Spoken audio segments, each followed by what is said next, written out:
दोस्तों, जैसा कि आप जानते हैं कि केंद्रीय बजट 2025 से 26 1 फरवरी 2025 को संसद में पेश कर दिया गया है और 12 लाख तक की इनकम अब टैक्स फ्री।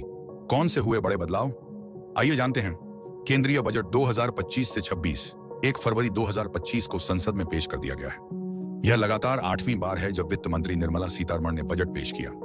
बजट 2025 से 26 में कर नीतियों, खर्च की प्राथमिकताओं और सब्सिडी जैसे महत्वपूर्ण मुद्दों पर जोर दिया गया है। एक ऐतिहासिक घोषणा में वित्त मंत्री ने बताया कि 12 लाख रुपए तक की आय कर मुक्त होगी यदि व्यक्ति के पास विशेष ब्याज आय नहीं है। बजट 2025 की मुख्य हाइलाइट्स अपडेट्स आप यहां देख सकते हैं। वित्त मंत्री निर्मला सीतारमण ने इतिहास रचते हुए केंद्रीय बजट 2025 से 26 1 फरवरी 2025 को संसद में पेश कर दिया गया है। यह लगातार 8वीं बार है जब वित्त मंत्री निर्मला सीतारमण ने बजट पेश किया। इस बजट में विभिन्न क्षेत्रों जैसे कृषि, उद्योग, स्वास्थ्य और शिक्षा के लिए विशेष आवंटन की उम्मीद है, जिससे आम जनता को राहत मिलेगी और रोजगार के अवसर बढ़ेंगे। यह बजट आत्मनिर्भर भारत की दिशा में एक महत्वपूर्ण कदम है। बजट से संबंधित हर महत्वपूर्ण जानकारी के लिए जुड़े रहें। वित्त मंत्री निर्मला सीतारमण ने करीब 75 मिनट के अपने बजट भाषण के सबसे आखिर में नए टैक्स रेट की घोषणा की है। उनकी इस घोषणा के साथ ही सदन में मौजूद सत्ता पक्ष के सांसदों के चेहरे पर मुस्कुराहट देखने को मिली और सबने मेज थपथपाकर वित्त मंत्री की इस घोषणा का स्वागत किया। वित्त मंत्री ने अपने बजट भाषण में पुराने टैक्स स्लैब का जिक्र नहीं किया है। अगर किसी व्यक्ति की सालाना आय 12 लाख से रुपए से अधिक है तो उसे इनकम टैक्स स्लैब्स के हिसाब से टैक्स देना होगा। सैलरी क्लास यानी वेतनभोगी कर्मचारियों की स्थिति में यह लिमिट 12,75,000 रुपए है और जैसे ही यह लिमिट पार होगी वो टैक्स के दायरे में आ जाएंगे और उन्हें स्लैब्स के हिसाब से ही इनकम टैक्स देना होगा। मसलन अगर किसी व्यक्ति की सालाना आमदनी 13 लाख रुपए है तो वो क्योंकि इस लिमिट से बाहर हो गया है इसलिए उसे टैक्स देना होगा।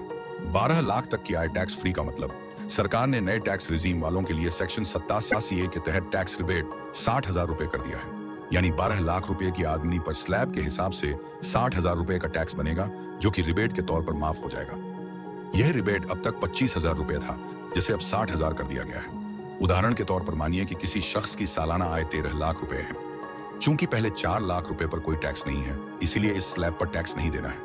4 से 8 लाख रुपए के दायरे पर 5% टैक्स लगना है, यानी 4 लाख रुपए पर 5% के हिसाब से टैक्स हुआ 20,000 रुपए।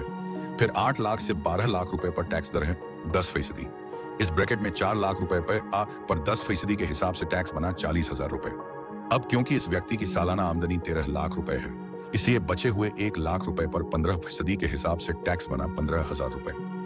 इस तरह से इस शख्स की टैक्स देनदारी बनी 20,000, 40,000, 15,000 यानी 75,000 रुपए। इनकम टैक्स स्लैब में कैसे आए हैं बदलाव? वित्त मंत्री निर्मला सीतारमण ने अपने बजट भाषण में कहा कि मोदी सरकार ने लगातार इनकम टैक्स में लोगों को राहत दी है। इस मामले में इनकम टैक्स के स्लैब में लगातार बदलाव किए गए हैं। आंकड़ों पर गौर करें तो ऐसे घटता गया टैक्स का दायरा। साल 2014 में 2 लाख रुपए की सालाना कमाई पर कोई टैक्स नहीं।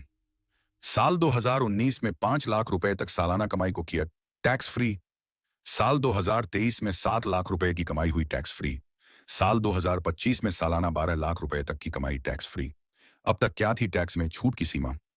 पिछले साल यानी साल 2024 के बजट के मुताबिक टैक्स स्लैब में 3 लाख तक की कमाई पर कोई टैक्स नहीं लगता था, जबकि 3 से 7 लाख की सालाना आमदनी पर 5% टैक्स का प्रावधान था। वहीं 7 से 10 लाख रुपए की सालाना कमाई पर 10 का इनकम टैक्स लग रहा था। 10 से 12 लाख की कमाई पर 15% आयकर लग रहा था। उसके बाद 12 से 15 लाख की कमाई पर टैक्स 20% टैक्स लग रहा था, जबकि 15 लाख से ऊपर की कमाई पर 30% इनकम टैक्स देना पड़ता था।